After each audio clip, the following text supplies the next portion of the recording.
Good morning, good morning. Dito na sila guys. Tapos ko na silang napaliguan. Malinis na yung ilang kulungan. Ito, kumain na yung 3 piglets. Ayan. Mag 2 months to siya sa December 4. Ayan, malaki na sila. Grabe kumain, no? Ayan, kumain. Yung 3. Ayan, malinis. Tapos ko lang sila paliguan. Itong 2, ito naman. Ayan, kumain na rin. Itong 2. 94 kilos ito.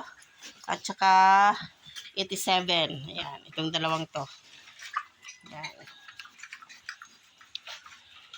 Dito sa pangatlo nating kulungan, 2 din. Ayan. Parang, ano to? 79. Ito, line of 7 lang tong 2 to. Ayan, kumakain na din sila. Okay, malinis na yung kulungan nila. Ayan. Pagkagising sa umaga, ito yung ginagawa ko guys.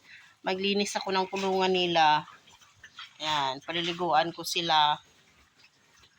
Tapos, pakakainin.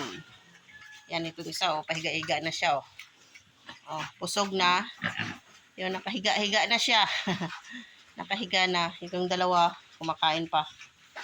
Yan, magkapatid, isus lang 3. Yan. Feeds Ultra Pack. Feeds yung kanilang kinakain. Yan. Ito. Yan, sa umaga. Yan. Pinapaliguan ko.